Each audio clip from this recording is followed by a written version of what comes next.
host. He's our good friend, along with his writing partner, Scott Alexander. He's written such masterpieces as Ed Wood, Man on the Moon, People versus Larry Flint, People versus O.J. Simpson, Big Eyes, and so much more. He's our favorite host, Larry Karaszewski, everybody.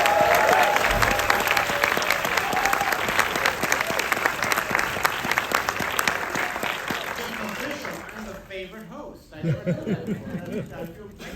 Actually, I'm extremely excited to be here.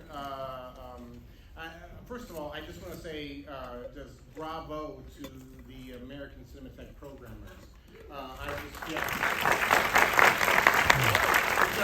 just been blown away by the weekly screenings. I mean, Cinema Despair.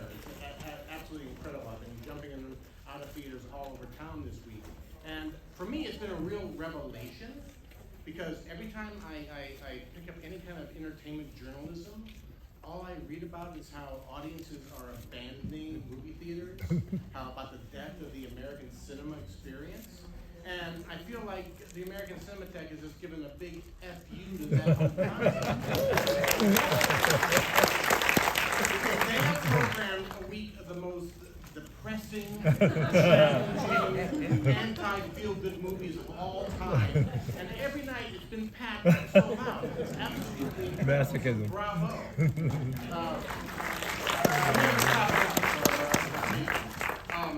And tonight, I think, is the final night here, so we're capping it off with one of the least audience-pleasing films of all time. I think you're going to love it. It's from 1971. It's The Touch, directed by Ingmar Bergman. It's the, yes, go ahead. It's the first English film that Bergman did. And actually, you know, almost any Bergman movie could fit into Bleak Week. But this is probably the roughest of them all. You know, when it came out in 71, it got massacred by the critics. Audiences stayed away. It was a box office flop, and even Bergman himself later called it, quote unquote, an embarrassing failure. So you're in the right place. You know, but and even it was a few years after the movie came out, it kind of disappeared. This movie was very difficult to see for a couple decades. But in recent times, the reputation has been rehabilitated, thanks to fans like the Safdie brothers. I talked to Josh this week, and he loves this movie so much. Critics like Richard Brody, who loves this movie too, and mostly due to the gentleman who's here today, the star of the film, Elliott Gould.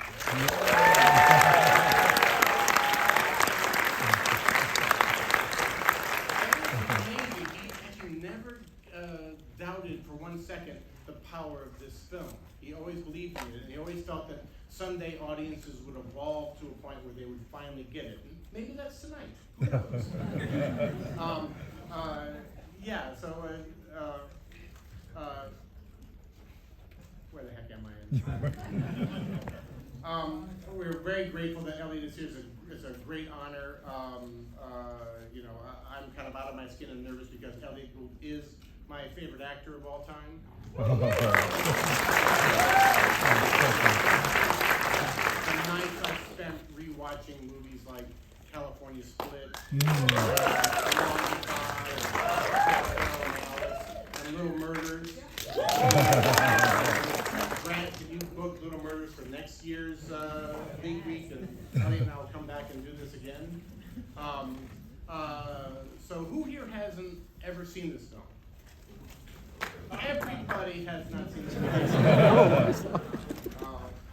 It is something. I mean, Elliott has every right to be proud of this movie because he gives an extraordinary performance. It's blistering. He is raw. He dares to push things. To be unsympathetic. To dare to be kind of. It's hard to watch at times. So for some reason you're here because you like Elliott in the TV show Friends. Theaters. So I just want to say trigger warning, trigger warning, trigger warning. Talking to Elliott this week, he mentioned something a couple times to me, and I think I want to pass it along to you before you see the film. When the movie came out, Elliott Gould was the biggest star in the world. I mean, MASH was a gigantic box office success. He was nominated for an Oscar for Bob, Ted, Carol, and Alice. He was on the cover of Time magazine. I believe on the cover said, "A star for the uptight age." And so when people went and saw The Touch, they went in expecting to see an Elliott Gould movie. And Elliott definitely feels that's the wrong way of looking at this movie, that he is not the central figure in this film. This is not the man's story, it's the woman's story. So when you watch it tonight, try to see the movie through B.D. Anderson's eyes, and I think you'll maybe this will be the night that the whole thing turns around for The Touch.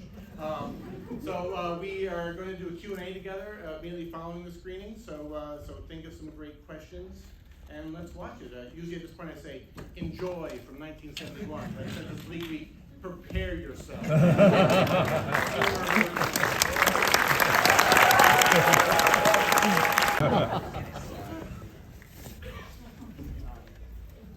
When was the last time you saw it? What's that? When was the last time you saw it?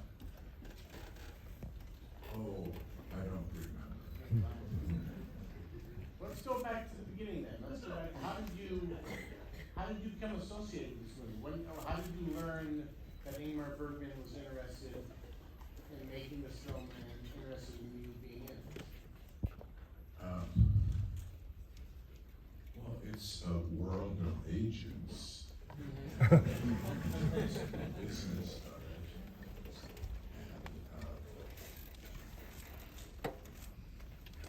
And I was told that he studied some of my work, and then he offered me to do it, and I read it, and it was rather traumatic for me to read it. And I thought, well, he has to talk to me. So we had him call me in the West Village in New York. And his voice is very deep. No. He's a little brother, he said. And that was about the extent of our conversation. There weren't any questions other than the resonance of his voice was like I would talk to a baby or a dog. And the hair on the back of my neck stood up when I heard his voice, and I said, okay, I'll come. I'll have to wait. I read somewhere where you said you actually had a migraine when you first read the script. Well, yeah, my goodness.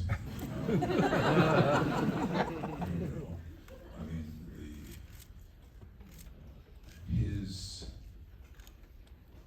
interpretation and view of this life, of the life in The Touch, a good deal of it, I think, was motivated by his last wife. Right, this was a very personal story for him, correct? Of course. I think everything he did was very personal. And so I came over to do it. And when I came down the elevator at the Diplomat Hotel, he was waiting at the door for me at the elevator. I said, open, and he said, my father taught me to always be a little bit early. I think you told me on the phone that one of the first things you guys did was you went to the movies together. You went and saw Pets. Well, no, it wasn't one of the first things. We prepared, we read everything in the theater.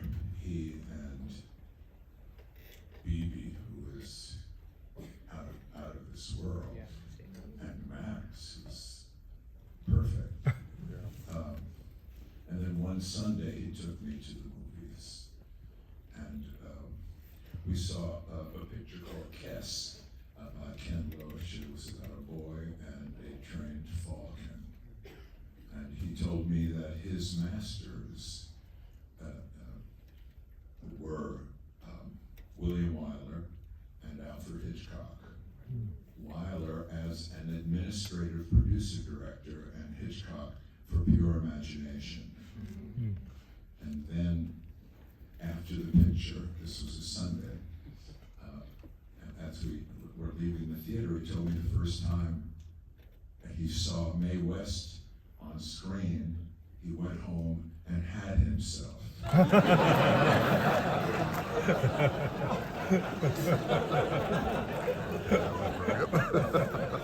Ingmar is totally human. Totally human, and as fine as it gets. Well, what was the working process? I don't really know. So would you talk about the character? Would you? I've understood the script is really more of a novella than a standard screenplay. I mean, obviously, when you work with Altman, there's such a freedom in terms of you interpreting your character. But here, was he looking for you to look inside yourself? Well, what's it like working? I guess we all want to know what's it like to work with Ingmar Bergman. What is the process? Wow. Well, it's a movie, you know.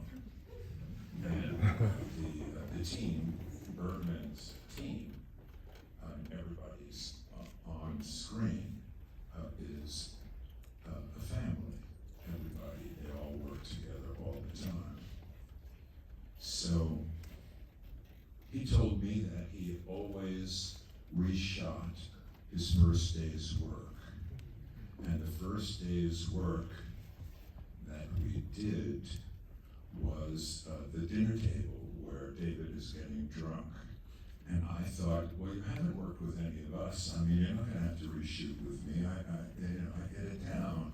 But of course, we reshot it. And I can't conceive of a finer organization or finer direction. There was one scene, he didn't talk to me too much. The scene where he's leaving, and he's at the church with Karen, and we had broken for lunch, and he said, your eyes are closed in the scene, and I need your eyes to be open. And he said, I think your eyes are closed because you're afraid you can't give me what you think I want. And he said, I will never mislead you. I cannot mislead you. He said, I need your eyes to be open because even if there's nothing there, that's what the scene is about for me, to see where I am.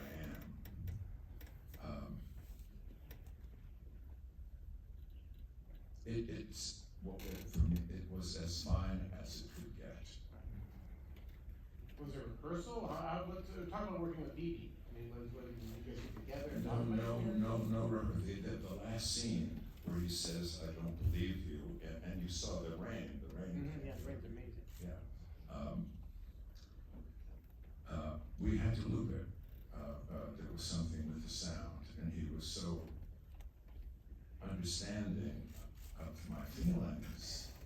He said, we won't lose anything. It's going to be just what you want and just how it is. That there was not a discordant moment. I had read or heard that somebody in some newspaper at one point has said that I was difficult to work with. That's not true. That's not true, and I fess up to everything. When I showed the picture to Robert Altman, who was the first person I showed it to here in America, Bob said to me, you don't ever have to be better than that. And I thought, oh, really? To be understandable in our world, and to play a character like this character who seemed to be a character of Ingmar Bergman in relation to his history and his life. So it was like nothing else for me, but it was, we would have lunch, we would break in the middle of the afternoon for tea, and he'd give me 1 or 2 Drosty chocolates, which was like a great treat for me. Just totally down to earth. But you go to very dark places in this movie. Were you afraid? You had not really done that before. Were you afraid of where you were going with this movie? He said also that one of the things that made his mind up when he was studying my work was a film, Getting Straight, Richard Rush's Getting Straight, and there's a scene in it where, not the master's oral, not where I exhibit all that energy on the table, but he said I exhibited a great deal of restraint. And I said, but that's a script, and you can make a movie, but this is life. This is real life, you know, but to be in the hands of someone as fine and understanding and as deep as he is, that's one of the reasons that I could not say no. I mean, watching the pictures, it's rather unpleasant. The character is a peculiar character. And how were the intimate scenes handled? Oh, wow. Ingmar said that, because when he was, I guess, structuring it, we were already working, he said he thought he'd have like a board where the camera would be shooting up, and it would be, to quote him, like a fucking board. It wasn't necessary. It wasn't necessary, and the cursing, I mean, the character curses at her, and he had me learn some Arabic curses, and then the other one is like, you're the result of your mother's indiscretion with the salesman.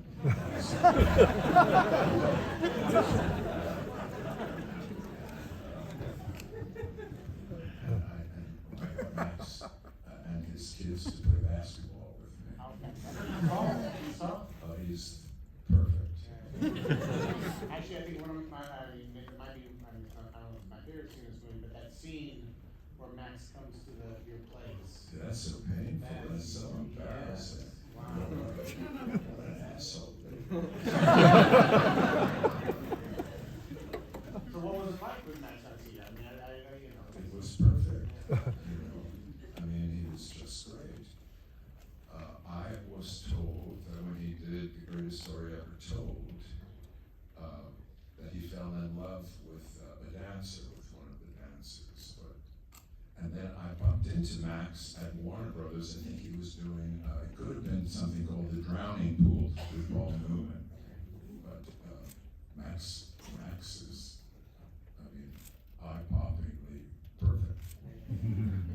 it's funny, the first time I saw this movie was on VHS, and it kind of looked really washed out. So seeing it tonight with Sven Nykvist's photography, it looked so incredible. Oh, Sven Nykvist is unbelievable. Yeah. Did you guys hang out? I mean, do you have any stories about Sven, or do you, Well, Paul Mazursky worked with Sven, and he has had some stories with Sven. And you know Sven Nykvist married Mia Farrow, and Sven did a movie. He went to Africa to shoot Albert Schweitzer, and when he was coming back on the plane, which was just like a cargo plane, all the canisters fell out, and so Sven had to go back and reshoot it. now, what always blows my mind about this movie is it was actually made by ABC, the television company. They financed this movie initially, or how? Yeah, Marty Baum was running it. Wow. Yeah, well, Marty Baum was running it, and ABC. It was ABC. Well, yeah. So you never think of ABC making an Ingmar Bergman movie. There was two versions of this movie shot. That there was a version that's all in English with Max von Sydow and Not that I know. you know, okay. What I saw tonight is everything that I believe was shot. Now, this was 54 years. Yeah. And when we were on, in 1970, when we made it, which seems like it was earlier today. Ingmar said to me outside of the church in Stockholm, he said to me, "You've gone beyond your limits," he said to me, "and you'll have to live more to understand what you've done."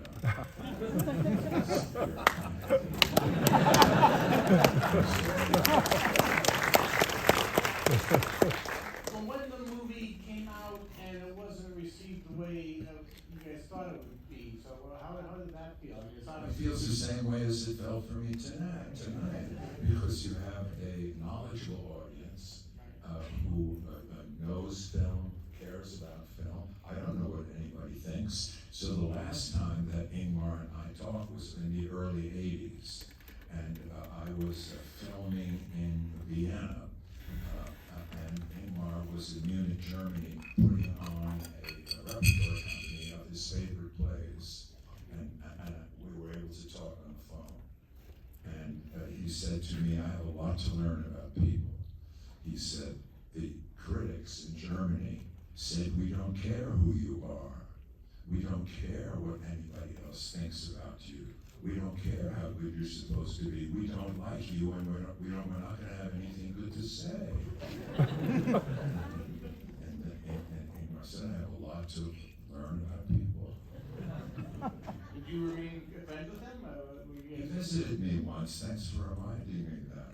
He and Ingrid, his last wife, let's see, visited me in Beverly Hills, and they came over, and I was standing on over the second floor, looking out from a terrace, and then Ingmar and Ingrid were walking toward my house, and they looked like Bullet Man and Bullet Woman coming to visit me without the helmets, if you know comic books.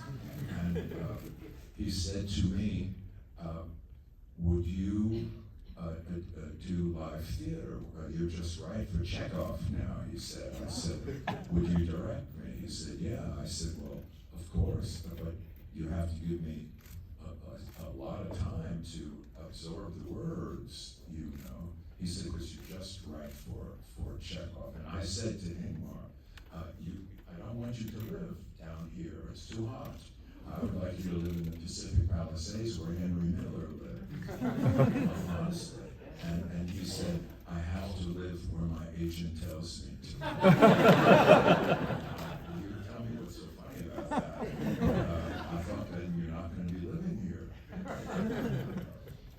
But this movie was really transformative for you. When you came back to the States, you were in a different mindset. When you tried Well, no, I thought I had accomplished something, but and I didn't know limits and boundaries.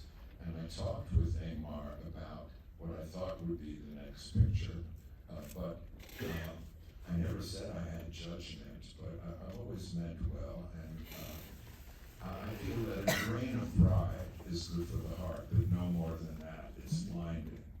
And so, I mean, all of us, I hope, have more to learn, and in terms of going beyond limits and not knowing how we're going to be interpreted. I mean, Karen's story, I mean, it's phenomenal in relation to what we are, you know, and that baby, that new baby is quite something. Wasn't Sheila Reed unbelievable, his sister? His sister's, that seems incredible. Yeah. And then I don't know why Ingmar dismissed the picture in his autobiography. You know, I know I don't have anything to say or really know anything about marketing or things like that, but it's so meaningful, transformative. The idea of doing it and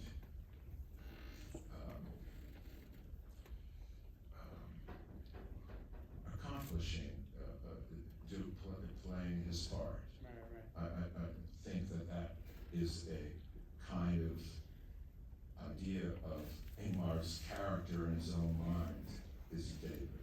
Because I said to him once, I said, "You're like a savage he said, and you're a prophet. And Ingmar was very so basic, and he told me when he was very young and his brother was a baby that he was carrying the baby to throw into the lake and to kill the baby.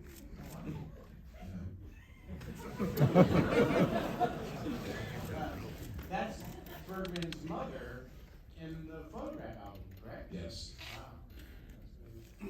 And he sent me, which I really need to look at it. He sent me 2 scrapbooks of stills that he selected from the moment I arrived in Stockholm through the entire production sequentially. And he wrote something. It's all like a dream now. So I need to speak with the people at UCLA so I can see it and live with it for a little bit. That's right, you actually gave a print of this movie to UCLA. No, I gave these 2 scrapbooks. I had a print because ABC was owned by Disney. This is also a thing. Disney is a part of the business. But here we are. I'm gonna ask you again about Bibi Andersson, because I thought we haven't really talked enough about her. This is really, does feel like her movie, so. Well, it is. Yes. It's all about her. It's all about her. And what was your relationship as actors and? Her husband's name was Shel Gerder, and he had done a movie. And the first time that Ingmar and Ingrid came out was to see Shel Gerder's movie. I think it was something, and the title character was Harry Munter, and we saw it. But when we were sort of preparing, Ingmar seemed to suggest to me that I could be intimate with Bibi, and I would only be intimate with Bibi in the course of our work. And Ingmar said to me, once she does, she always will. But I really wouldn't want to go any further than that. But however Ingmar went about getting my performance, that's really Bibi, and that's really Max. And I'm really playing that part, and it's a bit, like I said, a little embarrassing. Was the film shot in sequence, or? I don't think so. I don't think so. It's one of those movies that's so broad, it's something you can't imagine like a craft service thing. It was so totally organized, so well administrated too. There was not ever a glitch in anything.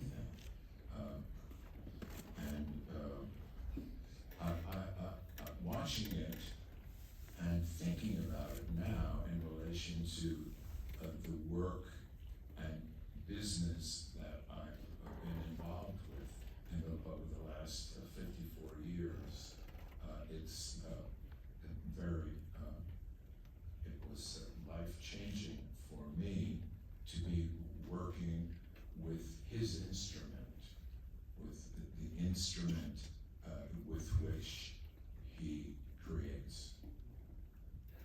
When I asked earlier, almost none of you had actually seen this film. Do you guys have any questions out there? Is there anyone?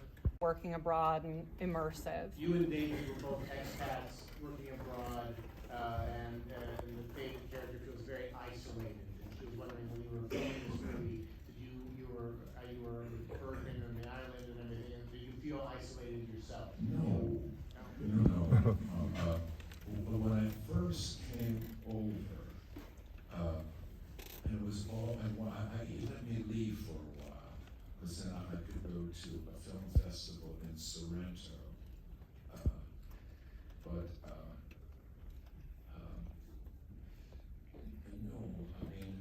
I stayed on the island, and he told me he chose a film he wanted me to see, where his favorite film was Umberto D. I think it was about a man and a dog. But then he decided he wanted to show me The White Sheik, which then was remade in America with Gene Wilder, called The World's Greatest Lover. And Ingmar showed me movies on the island.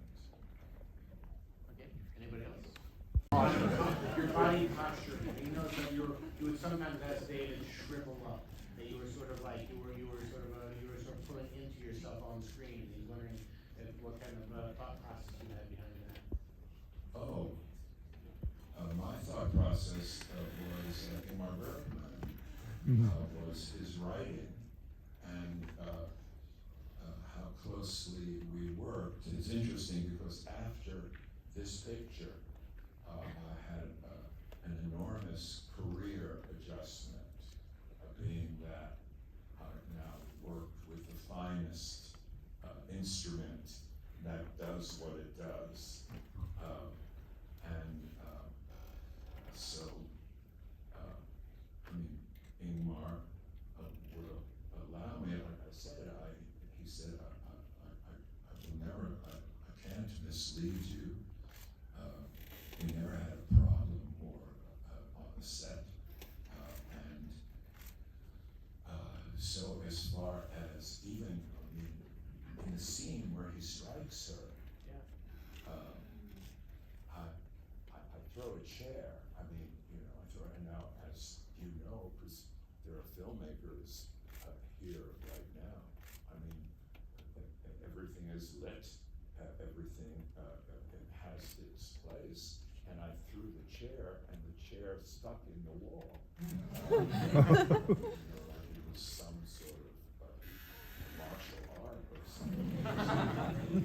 The rage, the pain of David. David has such pain, he doesn't understand life. And I told you that Ingmar said that he decided, because I showed restraint, but David didn't show restraint. I have to have some restraint, but he respect us, and it interests me to work together with people and to be able to work for people, to work for all of us. And there's no ego in this. So whatever you see, or how you interpret what you see, Ingmar wasn't in control of everything. The two of you made back to back. Was it back to back? Well, that's true, because after Little Murders, I think that's a picture I may have done before this, but I don't think that way.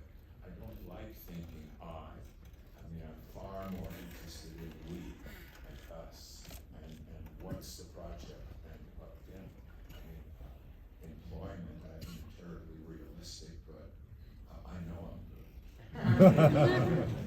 I think your question more is that both those movies have a pessimistic outlook and sort of like, were you in that pessimistic mood at the time? Or they feel different from your earlier films or the lighter films? I speak with Jules Stiver quite often, and what a great cinematographer. We had Gordon Willis, and Gordon Willis, on the day Getting Straight opened,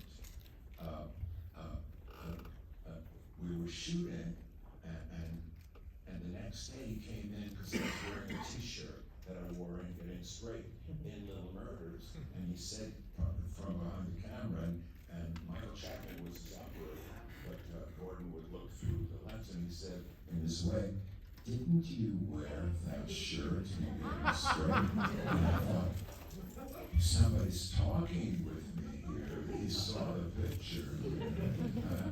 Often we don't talk to one another. Here we all are together, and we don't talk to one another. And that's the most fun, is to talk with one another. So the pessimism of it, Murders means so much to me. I sort of produced it. And I know that, but it's a Brodsky book.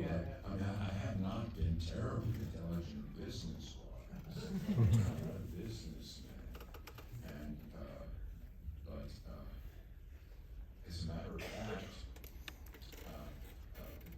a colleague said to me, "You're a better agent for me than my own agent."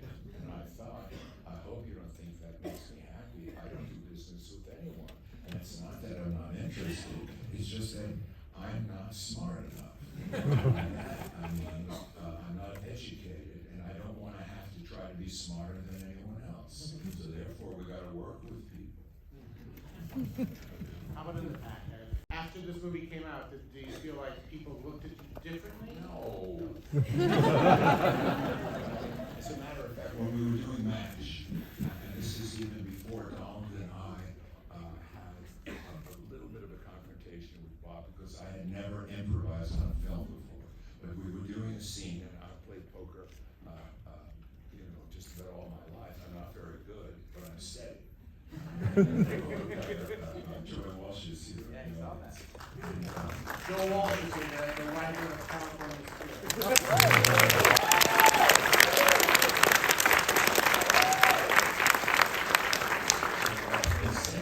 He said, "I can't keep my eyes off of you, and we're shooting." And I thought, that's so embarrassing. He said, "I don't know what you're going to do." And I said, "Then don't look at me." He said, "I'm working with everyone, and try not to kill what I'm doing until you see it on film and dailies. And this goes for now too. If it doesn't work for you, I can still change. Life is a great resource. I mean, and we still have it. And it's important for all of us to know. And that, I would say, is in fundamentally every one of the pictures that I appear in. We were talking about Altman. I mean, you guys have such a great connection. There's something about you and Altman together that's just one of the magical teams of all time. Can you talk a little bit more of your collaboration with Robert and how it all worked? Well, I mean, the picture that I tried to do after the touch, and candidly, I'm in ways very irreverent, and love to laugh, but I didn't do it. I couldn't do it. And then there was the long goodbye, and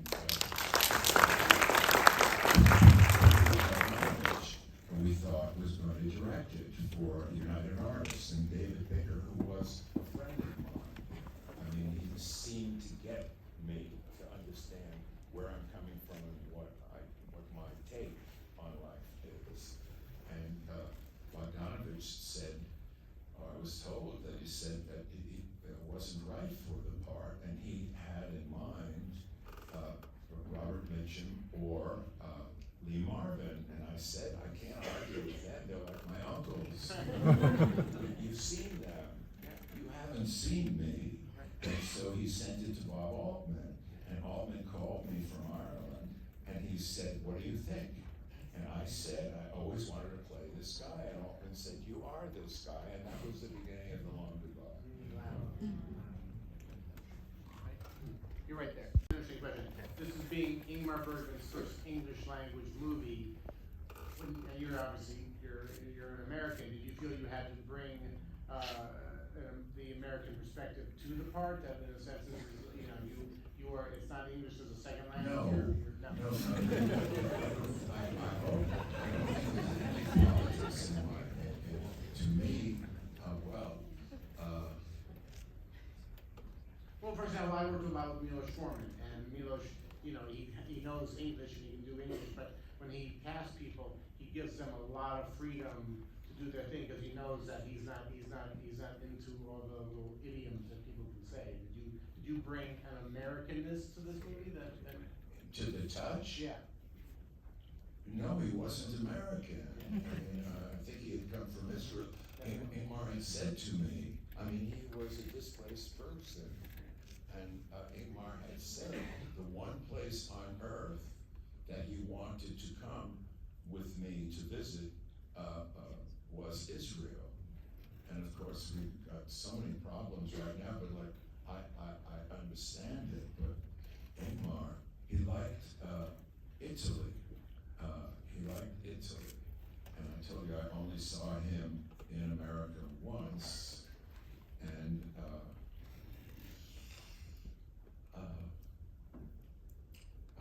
two things that saved my life was a movie camera and philosophy. And on the third film in which I participated, I realized that the camera didn't give me problems, I gave me problems. That the camera didn't lie to me, manipulate me, or promote me. It just reported what I did. It's the only objective relationship that I know, and I probably can know. With philosophy, the Greek family here in Los Angeles have befriended me, and they told me that the definition of philosophy in Greek is for the love of knowledge. And a scholar that I'm working with on the possibility of a book said it's deeper than knowledge, it's wisdom. And to be able to find wisdom and channel it, and to share it, to communicate it. I mean, there's so much wisdom in the touch in relation to how painful it is, how raw it is, how difficult it is to live a life when your world is upset. And in relation to she, which is what the picture's all about, it's so bold of Ingmar, to do this. And I don't fully understand why he would dismiss it, but that's his prerogative. Wait, the last question first. He said, do you think the Knicks will win the title next year? No. Look with this guy, Porzingis. They're a powerhouse.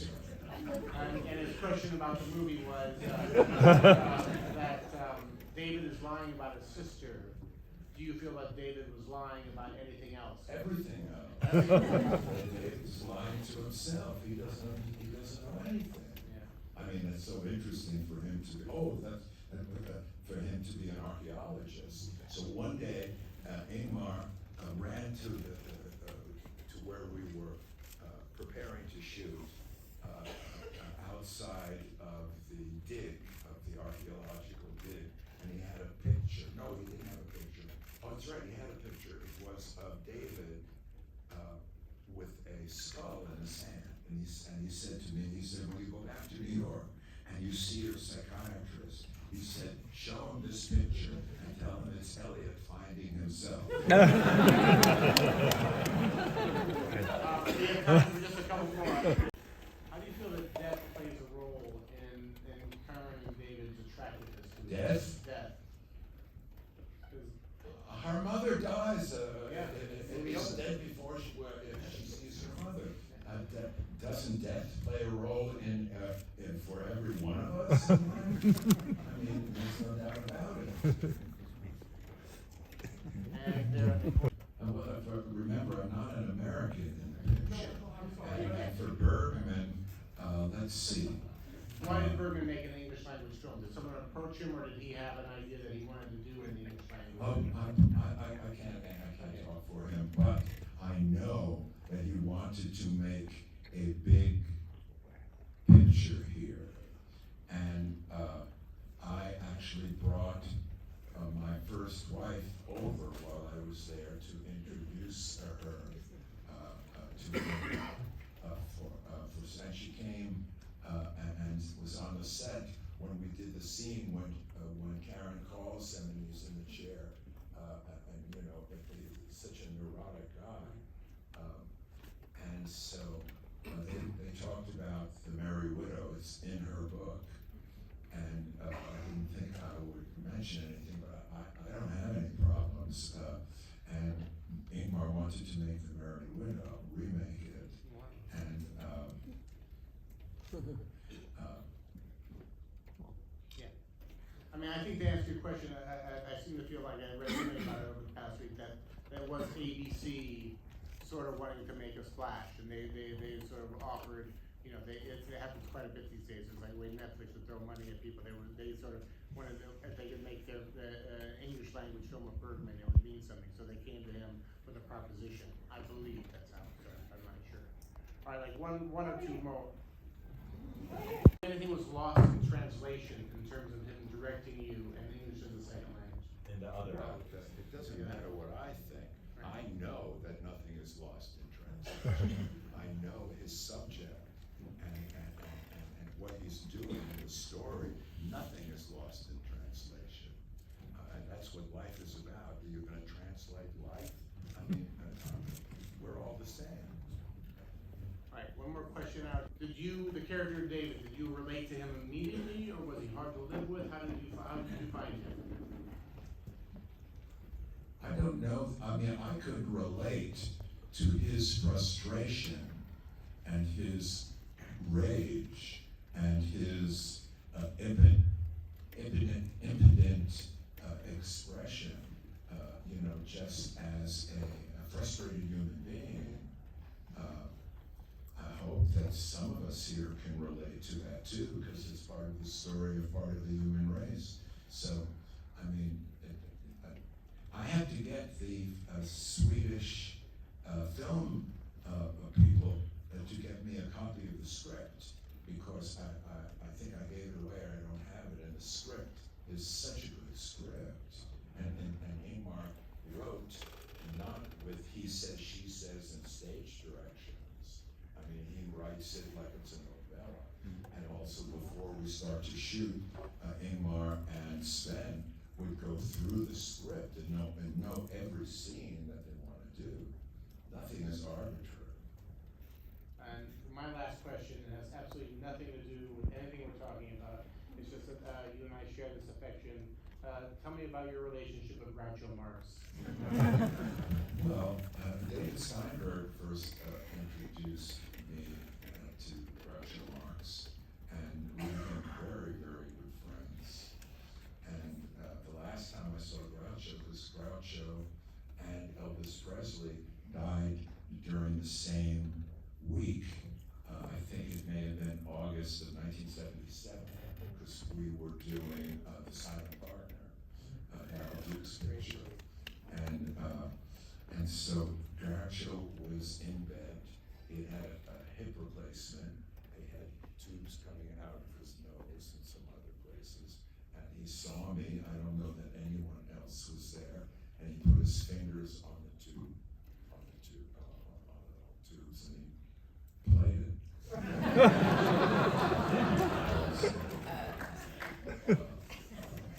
An instrument. And he said to me, I changed a light bulb over his bed once. And Groucho said, "That's the best acting I've ever seen."